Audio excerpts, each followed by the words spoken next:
जपे जा राधे राधे। गाइए। भजे जा राधे राधे, जपे जा राधे राधे। ओ राधे अलबेली सरकार, जपे जा राधे राधे। राधे अलबेली सरकार, जपे जा राधे राधे।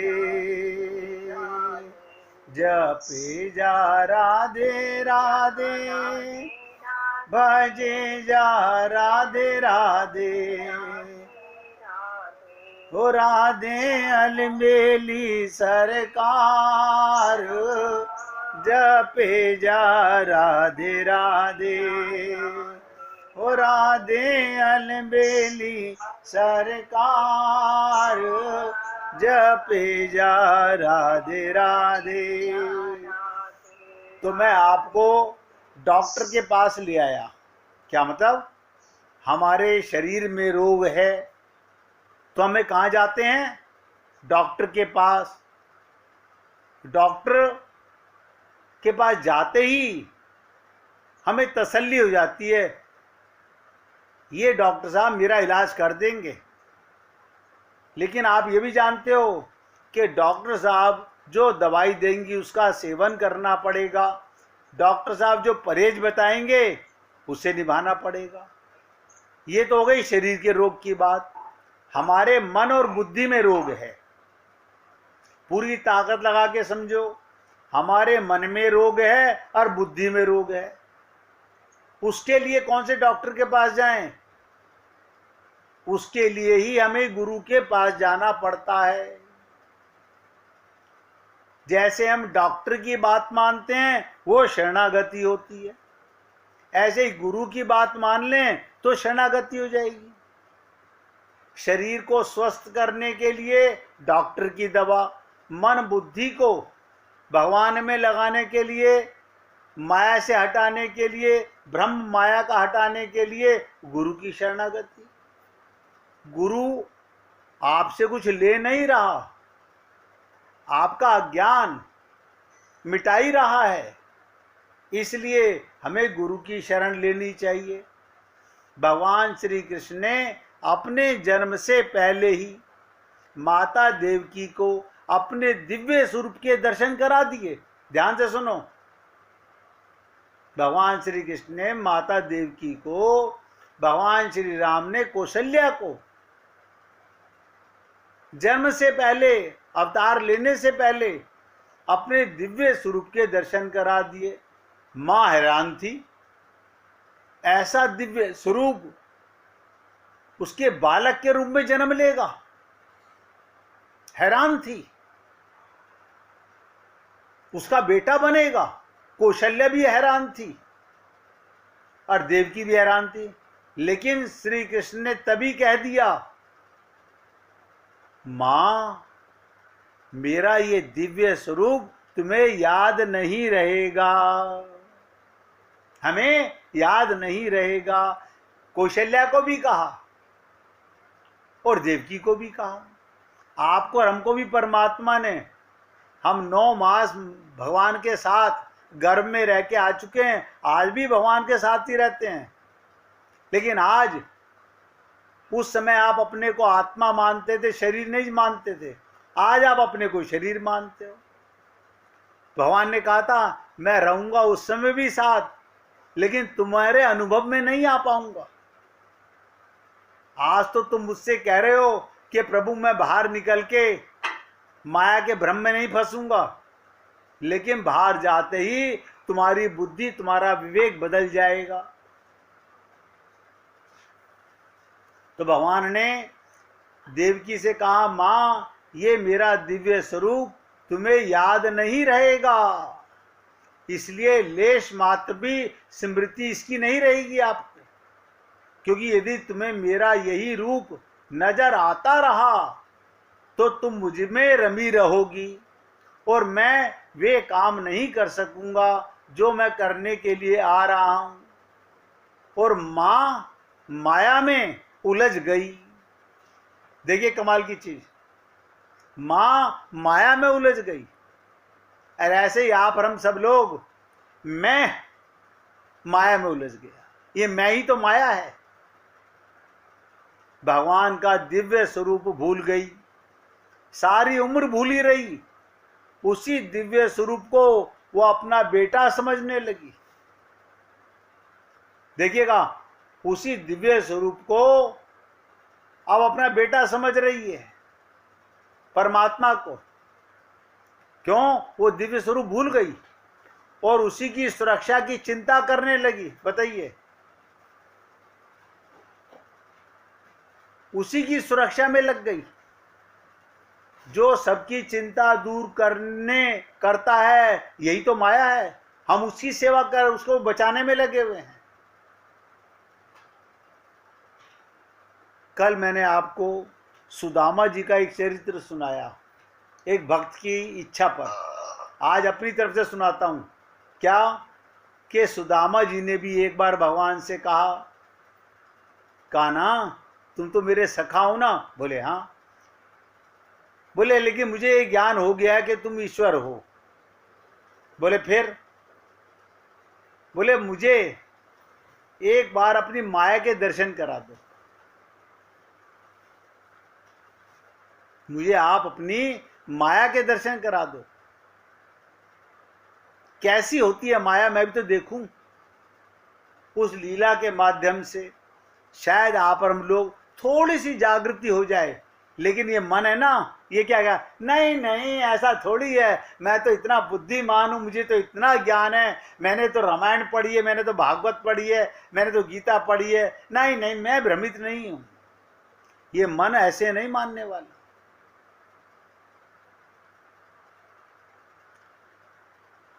भगवान से प्रार्थना की कि मुझे अपनी माया का दर्शन करा दो, कैसी होती है। भगवान श्री कृष्ण ने टालना चाहा। क्यों? जब तक भगवान सामने है, माया कैसे आएगी?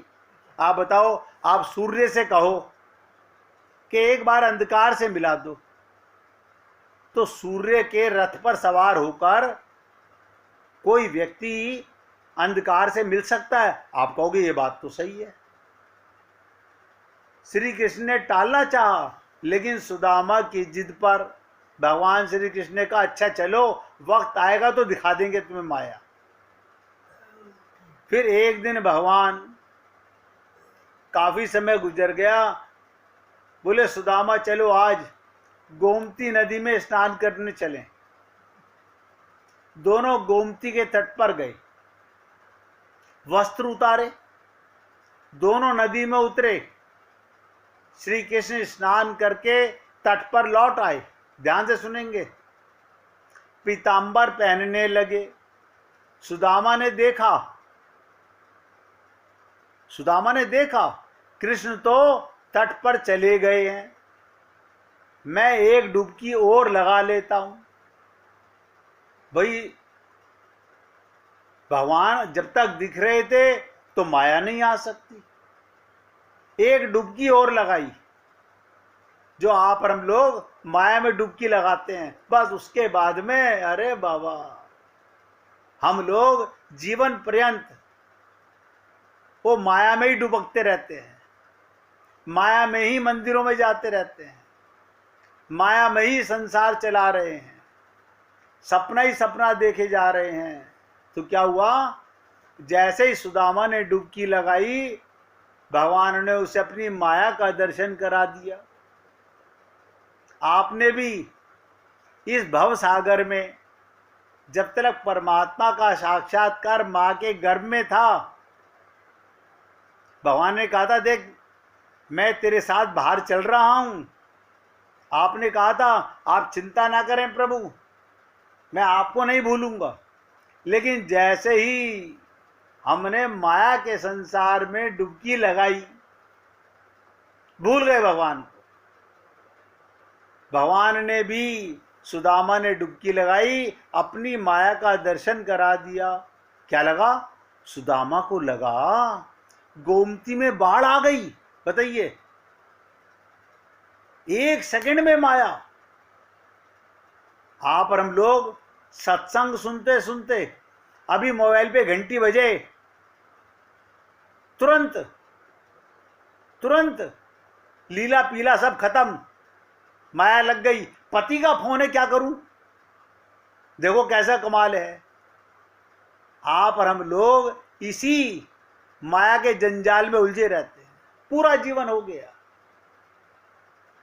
आप परमात्मा से प्रार्थना कर रहे हो, मंदिर में खड़े हुए, उसी समय आपके बेटे ने आवाज दी। आपको आवाज सुनी कैसे? क्योंकि कान शरीर का ध्यान है, मन के कान भगवान में नहीं लगे हुए। तो सुदामा का लोगा कि गोमती में बाढ़ आ गई, वो बहे जा रहे हैं। देखिएगा कैसी माया है भगवान की, वो बहे जा रहे हैं। सुदामा जैसे तैसे घाट के किनारे रुके, घाट पर चढ़े, घूमने लगे इधर उधर, भूल गए कौन कृष्ण, एक डुबकी में भूल गए। और घूमते घूमते गांव के पास पहुंचे। वहां एक हथिनी ने उनके गले में फूल माला डाल दी। कमाल है, फूल माला डाल दी हथिनी ने। सुदामा हैरान हुए। सुदामा हैरान कि मैं किसी को जानता नहीं इस गांव के अंदर। अब ध्यान से सुनते जाना। सुदामा हैरान, मैं तो किसी को जानता भी नहीं यहां पर। आप और हम लोग भी जब इस भव सागर में आए, हमारे को माता ने, सबने, परिवार वालों ने एक अपने पन की माला डाल दी। मेरा बेटा, मेरा पोता, फूल माला पहना दी। सुदामा हैरान हुए। लोग इकट्ठे हो गए। लोगों ने कहा हमारे देश के राजा की मृत्यु हो गई, हमारा नियम है राजा की मृत्यु के बाद हथनी जिस व्यक्ति के गले में माला पहनाती है हम उसे राजा बना देते हैं। बताइए, एक डुबकी लगाने में माया ने सुदामा को, हथनी ने हार पहनाया और वो राजा बना दिए गए। तो सारे लोग बोले हथनी ने आपको गले में माला पहनाई है, इसलिए अब आप हमारे राजा हुए। सुदामा हैरान हुए, राजा बन गया। एक राजकन्या के साथ उनका विवाह हो गया, 2 पुत्र भी पैदा हो गए। एक दिन सुदामा की पत्नी बीमार पड़ गई, आखिर मर गई। सुदामा दुख से रोने लगे। उसकी पत्नी जो मर गई थी, जिसे वो बहुत चाहता था, सुंदर थी, सुशील थी। लोग इकट्ठे हो गए। उन्होंने सुदामा को कहा आप रोए नहीं, आप हमारे राजा हैं, लेकिन रानी जहां गई है वहीं आपको भी जाना है। ये मायापुरी का नियम है हमारी नगरी का। जहां पत्नी गई है वहां आपको भी जाना पड़ेगा। आपकी पत्नी को चिता में अग्नि दी जाएगी और आपको भी अपनी पत्नी की चिता में प्रवेश करना होगा। आपको भी अपनी पत्नी के साथ जाना होगा। सुना तो सुदामा की तो सांसें रुक गई। राजा बनने में तो कोई कष्ट नहीं हुआ, विवाह करने में कोई कष्ट नहीं हुआ, बच्चे पालन करने में कोई कष्ट नहीं हुआ। लेकिन जब गांव वालों ने कहा हमारे गांव का नियम है, हथनी जिसको माला पहनाती है वो राजा बनता है, और उसकी पत्नी जब मर जाती है तो उसे भी उसके साथ जलना पड़ता है, उसी नगरी में जाना पड़ता है। अब हाथ पांव फूल गए सुदामा के। अब मुझे भी मरना होगा। मेरी पत्नी की मौत हुई, मेरी तो नहीं, भला मैं क्यों मरूं? ये कैसा नियम है? सुदामा अपनी पत्नी की मृत्यु को भूल गए। उसका रोना भी बंद हो गया। अब वो स्वयं की चिंता में डूब गया। कहा भी भाई मैं तो मायापुरी का वासी नहीं हूं। अब होश आने लगा, मैं तो मायापुरी का वासी नहीं हूं। आप और हम लोगों को भी अभी होश नहीं आया है। भगवान कहते हैं ईश्वर अंश जीव अविनाशी।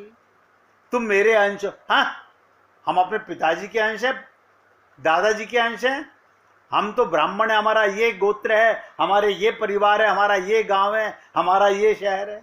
हम लोग भी ऐसे ही भ्रमित हैं। देखो कैसा कमाल है। वो कह रहा है मैं मायापुरी का वासी नहीं हूं, आप और हम लोग भी नहीं हैं। मुझ पर आपकी नगरी का कानून नहीं होगा, मुझे क्यों जलना होगा?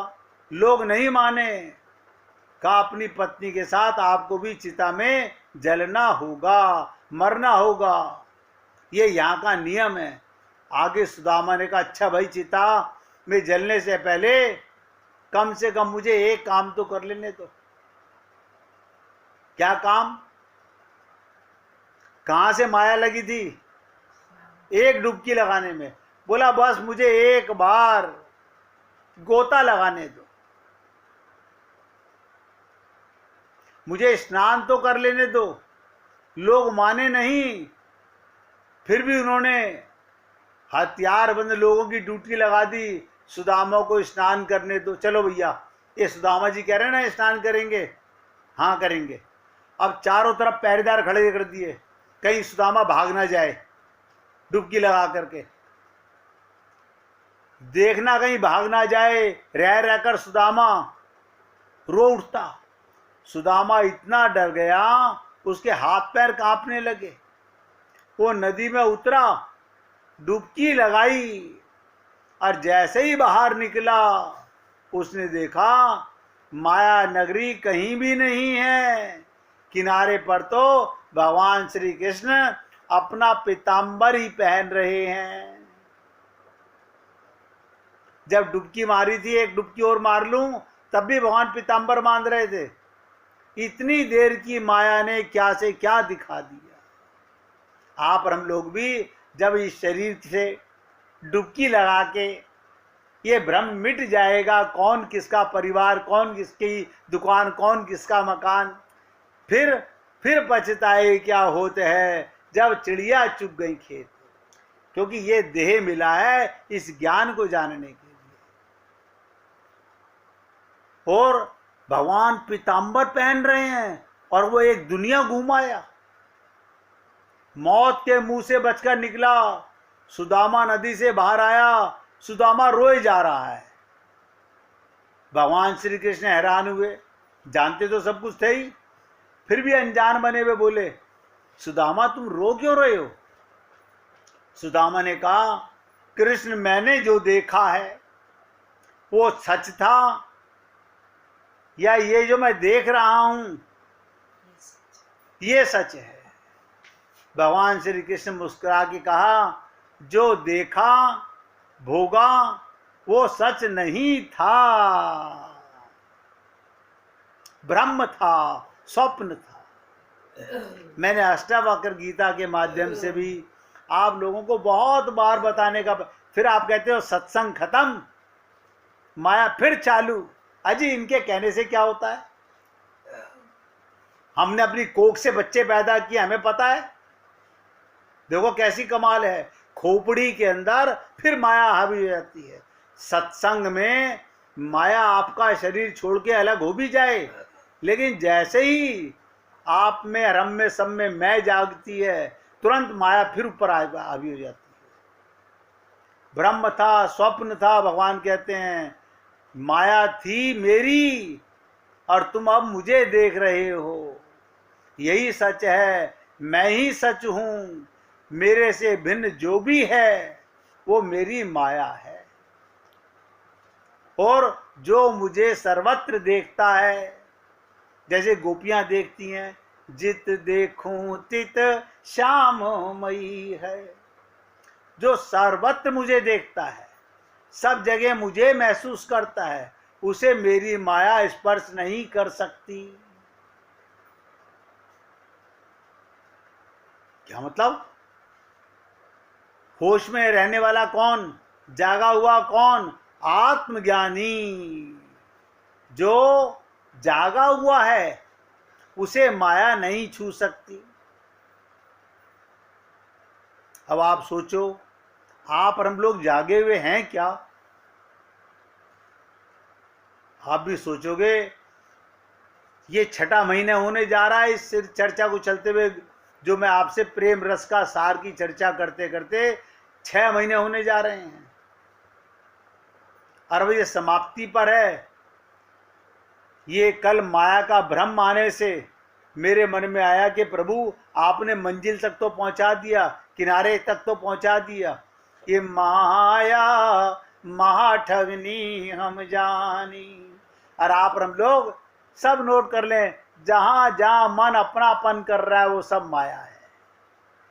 अपने तो केवल भगवान थे, भगवान हैं, भगवान ही रहेंगे। लेकिन ये ज्ञान अगर मरने से पहले नहीं हुआ, मरने से पहले हम होश में नहीं आए, तो एक नहीं करोड़ों कल्प टक्करे मार लेना, भगवत प्राप्ति नहीं हो सकती। माया का भ्रम ऐसे नहीं मिट सकता।